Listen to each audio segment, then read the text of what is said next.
ngo niwe mwami mu yandi magambo. Bano bikanzemo amakuru y'abagezeho bikangamo. Bikanze muye ngo ngwiki amakuru y'abagezeho. Kuri abagezeho Prince aracika. Prince aracika kugenda baramukurikiye. Kugenda baramukurikira. Dore intebe y'ubuyobozi nta muntu yicayemo. Mwese ngiye kubabwira ikintu cy'ingenzi.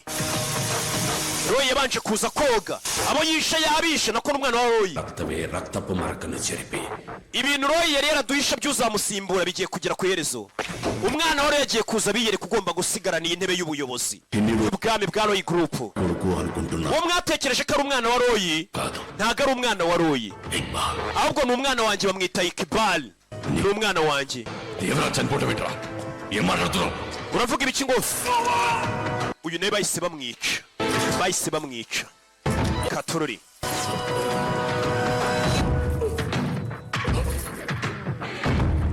Dore umwana wa uriya musaza bamwita Iqbal. Uyu mwana yaje abeshya ngo niwe mwana wa Roy ariko sibyo. Yari yaratumwe. Katorori. Nyirubwite yiyiziye.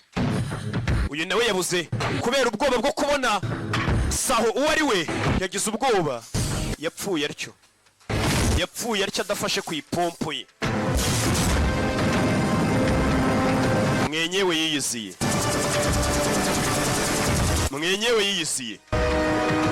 Uyu mupolisi nawe ari hano ni umugambanyi. Hari icyo yabonye hano. Kumbe harimo ya burike ye. Iyi ni ya burike yanjye nkunda cyane, ni ya kera.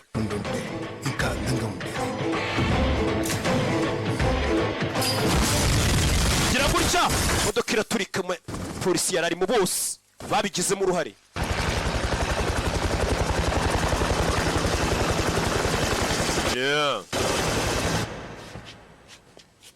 Yicara hano.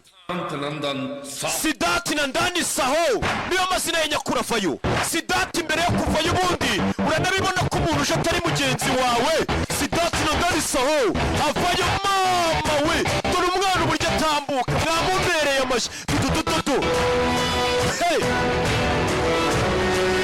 Dore uburyo avayo mwenyewe.